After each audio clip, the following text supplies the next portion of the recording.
Hello everyone, this is Nilesh Kumar Gupta and you are watching NG Physics Classes.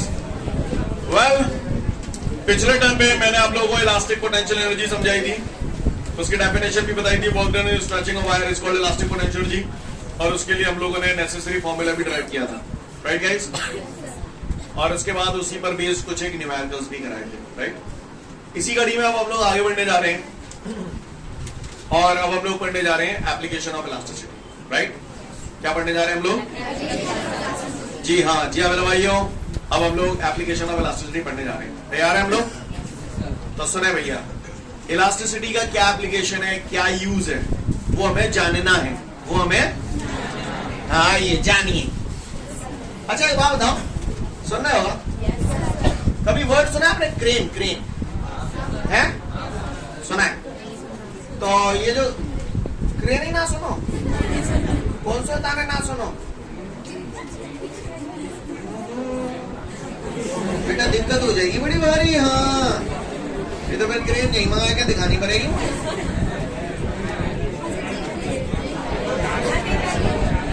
बस समझ लो ये crane है, ठीक है. देख गई सबको पका? ये कौन है? ये क्रेन है. क्या है ये? हाँ लिसन एवरीवन, क्रेन में ये हुक लगा है? जाते अनार बनार उठाने हैं तो हाल उठा लो. अरे हंस क्यों रहे आप लोग?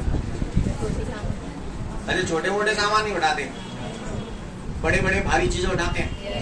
हैवी लोड को लिफ्ट करने के लिए यूज करते हैं. तो जिका कुंदा सो लगो है, कुंदा जिका है धागा लगो जो रील को, तो अच्छा वायर तांबे को तार लगा दे तो हमें बिजली वाला तो क्या लगाते हैं यहाँ पे? यहाँ पे लगाते हैं साकर, कौन सी कर? कुत्तन वाली साकर, जो कुत्तन वाली तो साकर ही है, पर बहुत मोटी साकर कह रहे हो. तो इस साकर की मोटाई का निर्धारण किस आधार पर किया जाए? ये उस आधार पर किया जाता है जितने हिसाब से वेट है.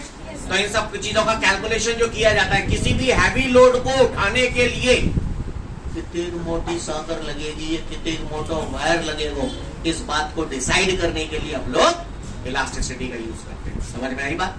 क्लियर? क्रेन से अगर हमें हैवी लोड उठाना है तो उस हैवी लोड को उठाने के लिए कितनी थिकनेस का वायर हमें लेना चाहिए या कितनी थिकनेस की चेन हमें लेनी चाहिए, इस बात का डिसीजन हम लोग काय के आधार पर करते हैं? इलास्टिसिटी के आधार. समझ में आई बात? सीन क्लियर है? क्लियर? ये कितना मोटा वायर कितना वजन तक उठा सकता है, ये सब चीजों का calculation is done on the basis of elasticity. Hope you understand. Scene clear है? और सुनो,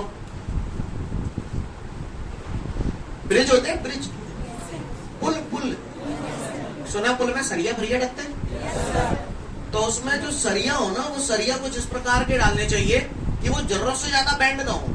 कोई भारी व्हीकल अगर उसमें से निकले तो वो जरूरत से ज्यादा बैंड ना हो. तो उन सरियों की मोटाई का भी निर्धारण इलास्टिसिटी के बेसिस पे किया जाता है, क्योंकि अगर वो जरूरत से ज्यादा बैंड हो जाएंगे तो दिक्कत हो जाएगी. कुछ ऐसी क्या दिक्कत हो जाएगी? बताता हूँ क्या दिक्कत है. मारियो खेलियो, मारियो, सुपर मारियो है खेलियो का. मारियो में जैसे ही भाई साहब गेम मतलब जो भी किला है, किला बोलते हैं, मतलब किला पार होने वाला था, एंड पे पर पहुंच जाते हैं. एंड में कहूँ ने 5000 पॉइंट ले है, कितने लगे? 5000 पॉइंट्स. मारियो खेलो ही ना, तुमने देखे ही नहीं होंगे वीडियो गेम. चलो आइए, लिसन. अच्छा jokes about, come to the point. आपका देसी में समझे, जैसे ये कोई स्प्रिंग है मान के चलिए, ठीक है. इस पे कोई बंदा यहां से आया और इस पे सीधा जंप किया. जंप करने से स्प्रिंग दब जाएगी और फिर उसके बाद उछकेगी. तो आपको फीलिंग आ रहा है? फीलिंग आया आपको? बोलो भैया. जो बोल रहा हूं आपको समझ में आ रहा है? आप महसूस करिए, आप पढ़ लिख के बड़े आदमी बन गए. क्या? आप पढ़ लिख के बड़े आदमी बन गए और ये ब्रिज है, इस ब्रिज पे आप जा रहे हो, ठीक है. इस ब्रिज पे एक बंदा है जो ट्रक से जा रहा है. आप में से जो पढ़ लिख रहा है नहीं है वो ट्रक ही चलाएगा. तो वो ट्रक से अपना जा रहा है और ट्रक से जैसे ही यहाँ पे आया, अगर पुल के अंदर ऐसे सरिये पड़े हुए हैं जो भारी वाहन के कारण ज्यादा बैंड हो जाते हैं, समझ ना मेरी बात को, तो जाहिर सी बात है जैसे ये यहाँ पर टॉप पॉइंट पे आएगा तो पुल थोड़ा सा ऐसा हो जाएगा, बैंड हो जाएगा। आपको मेरी बात समझ आ रही है? और इसके पीछे बहुत पढ़ा लिखा बच्चा, इस क्लास में बहुत ज्यादा पढ़ने वाला बच्चा, वो अपनी फरादी से आ रहा है। अरे तुम लोग हंस क्यों रहे हो इतना? क्लियर? जैसे ये ट्रक झंडे निकले हो जाओ फरारी के संग आ जाओ, एक्सीडेंट क्या होगा? क्योंकि देखो लेसन जे दबोगे तो जे तो नहीं करेगा, बाकी बात जैसे ही आओ सरिया अपनी जगह पे आएंगे ढुको नहीं है। मेरी बात समझ आ रही है? तो ब्रिजेस वगैरह जब डिजाइन किए जाते हैं तो उनमें जो सरिये डाले जाते हैं तो हमें इस बात का खासा ध्यान रखना पड़ेगा कि सरियों की थिकनेस कम से कम इस हिसाब से हो कि वो ज्यादा बेंड ना हो, क्योंकि ज्यादा बेंड हो जाएंगे तो वाट लग जाएगी। नहीं यही बात समझ में? तो उनकी बैंडिंग का जो डिसीजन होता है कि कितने बैंड होते हैं, कितने वजन से, इन सब बातों का कैलकुलेशन काय के आधार पर किया जाता है? इलास्टिसिटी के आधार पर। क्लियर? और देखो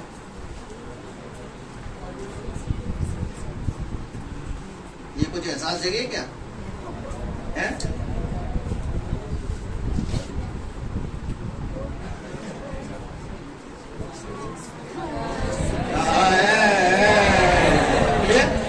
समझ गए ना? लिसन एवरीवन, तो ये नेट वोल्टेज कर रहा हूं ढीलो करते हैं, तो यहाँ पर भी ध्यान रखना, यहाँ पर हमें स्ट्रेस जो होता है वो एक लिमिट से ज्यादा नहीं देना चाहिए।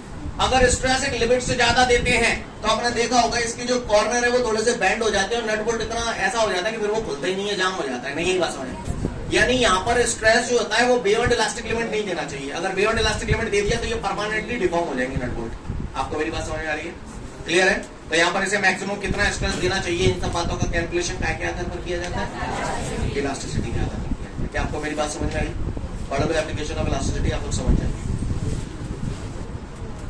इसके बाद हमारे सामने अगली बात आती है थर्मल स्ट्रेस।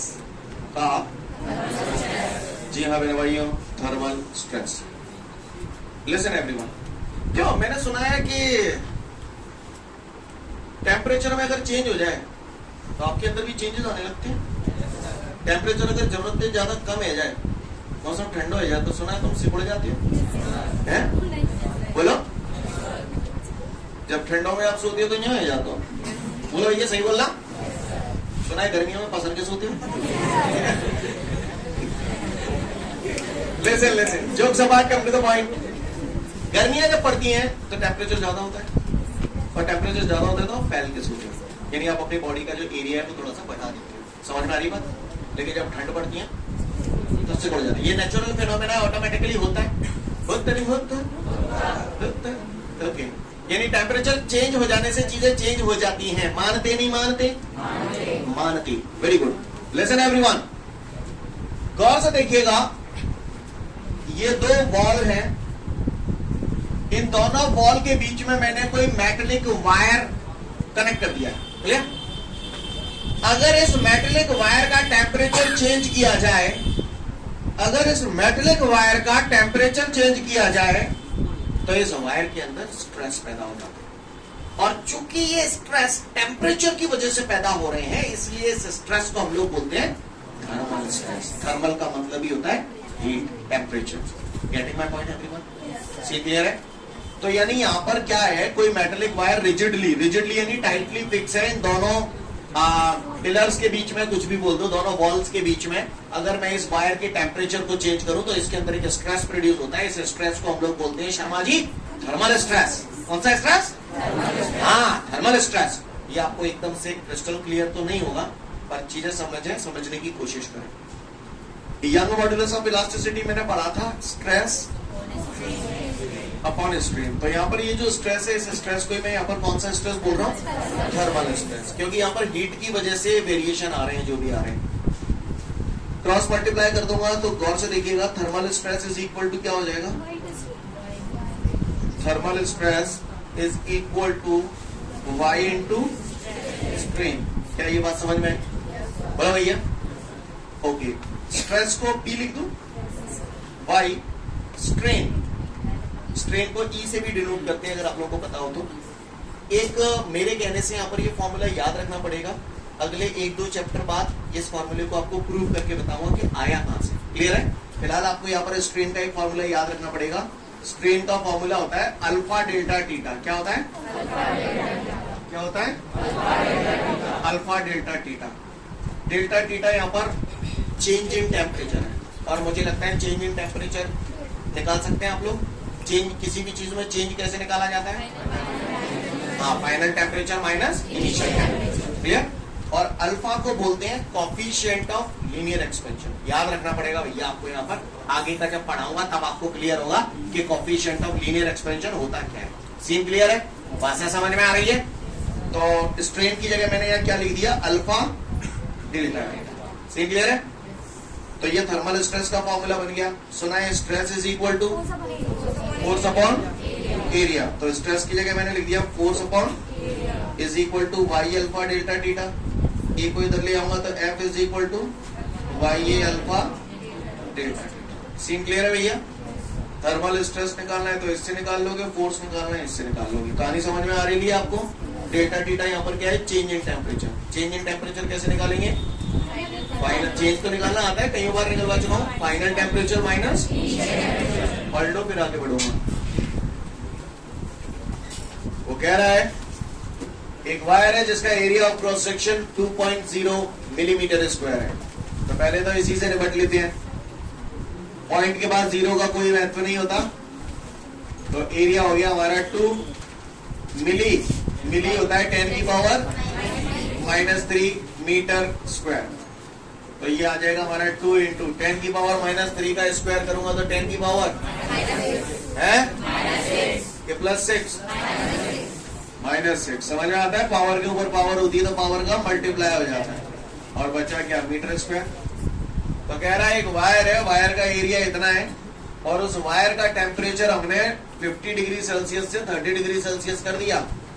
तो उस वायर में कितना टेंशन डेवलप होगा? टेंशन क्या होता है? फोर्स ही तो होता है, तनाव। क्लियर? तो वो फोर्स हमें निकालना है। कोफिशिएंट ऑफ लीनियर एक्सपेंशन की वैल्यू ये दे रहा है, यंग मॉड्यूलस ऑफ इलास्टिसिटी ये दे रहा है। तो भैया वैल्यू अपन ने ताजा पढ़ा है, एफ बराबर Y A alpha delta theta. गौर से देखिएगा सभी लोग, F is equal to Y A alpha delta theta. तो देखो वाई है हमारे पास, ए भी है हमारे पास, अल्फा भी है हमारे पास। अब डेल्टा टीटा चाहिए मुझे। माइंडेड, यहाँ पर माइनस प्लस का लोचा नहीं रखेंगे, हमें निकालना है चेंज इन टेम्परेचर। क्लियर? तो हम क्या करेंगे, यहाँ पर बड़े टेम्परेचर में से छोटा टेम्परेचर घटा देंगे। अब आपको बड़ा टेम्परेचर कौन सा दिख रहा है? θ1 या θ2? और छोटा θ2। अब मुझे चेंज इन टेम्परेचर निकालना है, मैं क्या करूं? θ1 माइनस θ2। तो ये मैंने लिखा θ1 माइनस θ2। चमका दो। अब क्या है? वाई कितना है? 2 into 10 to the power 11। A कितना है? 2 into 10 to the power -6। Alpha कितना है? 1.1 into 10 to the power -5। Clear है? अब बचा θ1 माइनस θ2, तो 50 माइनस 30 सीधा 20 कर लूं? है? ये मैंने 20 कर। सीन क्लियर है भैया सभी को? किसी को कोई परेशानी? डेसिमल हटाऊंगा तो नीचे एक 0 बढ़ा दूंगा, 0 से ये 0 उड़ा दूं। बोला भैया चलन ढील। गौर से देखिएगा, 10 की पावर -6 और 10 की पावर -5, 10 की पावर -11 और ये 10 की पावर प्लस की 11। स्वाहा, खत्म हो गई कहानी। तो हमारे पास क्या हासिल हो गया? हमको 2 2 से 4, 4 का 11 से मल्टीप्लाई करूंगा 44, 44 का 2 से मल्टीप्लाई करूंगा 88। फोर्स निकाला है तो यूनिट क्या होगी? Newton. I hope you understand guys, you understand that. Note it down. आगे बढ़ते हैं। इसके बाद हमारे सामने अगला क्वेश्चन है, explain the effect of temperature and the impurity on the substance, है ना, ये ऑन द मटेरियल्स। किसी भी मटेरियल पे टेम्परेचर और इम्प्योरिटी का क्या इफेक्ट पड़ता है? यूजुअली टेम्परेचर बढ़ाने पर किसी भी मटेरियल की इलास्टिसिटी जो होती है सामान्यतः वो डिक्रीज होती है। क्या होती है? एक्सपेरिमेंटल डेमोन्स्ट्रेशन से ये बातें हमने देखी है कि किसी भी मटेरियल का जब आप टेम्परेचर बढ़ाते हैं तो उसकी इलास्टिसिटी डिक्रीज होती है। एक मटेरियल ऐसा भी है जिसमें टेम्परेचर बढ़ाने पर उसकी इलास्टिसिटी पे कोई इफेक्ट नहीं पड़ता, एक्सेप्शन है वो, जिसका नाम है इनवार। क्या? ओटी वगैरह में बहुत पूछा जाता है, ऐसा कौन सा मटेरियल है जिसका टेम्परेचर बढ़ाने पर उसकी इलास्टिसिटी पे कोई इफेक्ट नहीं पड़ता? लिखा होगा आपके नोट्सों में, सब लिखा हुआ है, पहले सुन लो। इनवार, क्या नाम बताया मैंने? इनवार। और अगर किसी मटेरियल में आप इम्प्योरिटी मिलाते हो तो इम्प्योरिटी मिलाने से उसकी इलास्टिसिटी बढ़ भी सकती है और घट भी सकती है। ये इस बात पे डिपेंड करता है कि आप इम्प्योरिटी कैसी मिलाते हो। पानी में शक्कर मिला दूंगा, एक एग्जांपल दे रहा हूं, पानी में शक्कर मिला दूंगा, एज ए इम्प्योरिटी पानी में शक्कर मिला दूं तो मीठा हो जाएगा, और एज ए इम्प्योरिटी अगर पानी में नमक मिला दूं तो नमकीन हो जाएगा। तो ये डिपेंड इस बात पे कर रहा है कि पानी में मिला क्या रहा हूं। सिमिलरली कोई भी मटेरियल है उसके अंदर क्या इम्प्योरिटी मिला रहे हो, उस इम्प्योरिटी पे डिपेंड करेगा कि उसकी इलास्टिसिटी बढ़ेगी या घटेगी। किसी ने हमसे सामान्य क्वेश्चन पूछा कि भैया किसी मटेरियल में अगर मैं इम्प्योरिटी मिला दूं तो उसकी इलास्टिसिटी, तो आप बोलना बढ़ भी सकती है, घट भी सकती है। काय पे डिपेंड करता है? मिलाई गई इम्प्योरिटी पे डिपेंड करता है। और टेम्परेचर बढ़ाने पर इलास्टिसिटी यूजुअली डिक्रीज होती है। क्लियर? ऐसा कौन सा मटेरियल है जिसकी इलास्टिसिटी पे कोई इफेक्ट नहीं पड़ता टेम्परेचर का? पढ़ लो, वही लिखा हुआ है, समझ लो। ठीक है, तो फिर आज के लिए पर्याप्त है, कल फिर मिलते हैं। Thank you everyone, have a great day to all of you guys. जय हिंद।